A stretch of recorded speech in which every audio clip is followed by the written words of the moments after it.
वर्षौंदेखि हामीलाई शासन गरिराखेका, देशको दोहन गरिराखेका, भएको सम्पत्तिको दोहन गरेका जति पनि अहिलेसम्म सत्तासीन भएका, जतिले पनि अहिले राज्यको विभिन्न निकायमा बसेका व्यक्तिहरू हुनुहुन्छ, उहाँले न्यायालयबाट उहाँले सहजै मुक्ति पाउनुहुन्छ, सहजै उन्मुक्ति पाउनुहुन्छ, किनकि हरेक ठाउँमा हरेक तबकामा उहाँहरूको सेटिङ छ, उहाँहरूले आफ्नो भर्ती केन्द्र बनाएर राख्नु भएको छ। त्यसकारण अबको न्याय न्यायालयले होइन, अदालतले होइन, अबको न्याय तपाईहरुले दिनुहुनेछ, अबको न्याय जनताले दिनेछ, किनकि अहिलेको सबैभन्दा ठुलो न्यायाधीश तपाई हुनुहुन्छ। तपाईको त्यो एउटा मतले गर्दा देशको भविष्य कतातिर लाने भन्ने कुराको टुङ्गो लाग्छ। त्यसकारण पनि अहिले जति पनि विगत लामो समयदेखि सत्तामा बसेर देशको जनताको खून पसिना चुस्ने भ्रष्ट शासकहरू थिए, तिनीहरूको असली औकात देखाउने र तिनीहरूलाई विश्राम दिने मौका यही हो।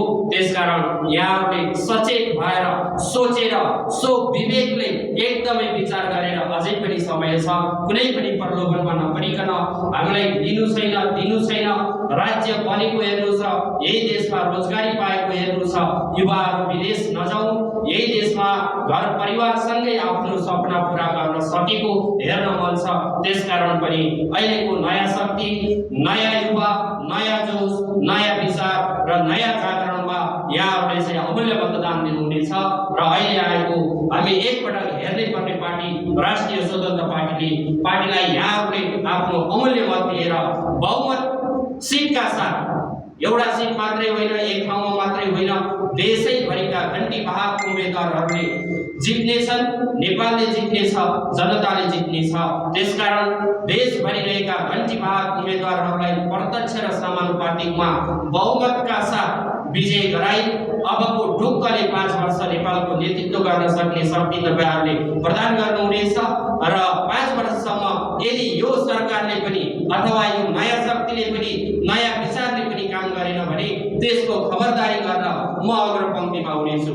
तिनीहरूको हिसाब किताब लिन पनि हामी तयार हुनेछौं र अहिलेसम्म हामीले पटक धेरैलाई हेर्यौं, परीक्षण गर्यौं, आशा राख्यौं, अपेक्षा राख्यौं, हाम्रा सपनाहरूमाथि खेलवाड गरे।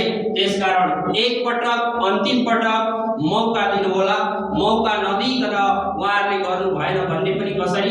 त्यसकारण मौका दिएर एकचोटि हामी नयाँ शक्ति, नयाँ पार्टी, नयाँ विचार, नयाँ जोश र नयाँ उमङ्गको साथ यसपटक सम्पूर्ण मतदाताहरूलाई घण्टीमा भोट हालेर नयाँ पार्टी राष्ट्रिय स्वतन्त्र पार्टीलाई विजय गराइदिनु हुन हार्दिक अपिल गर्दै म यहाँबाट बिदा हुन चाहन्छु।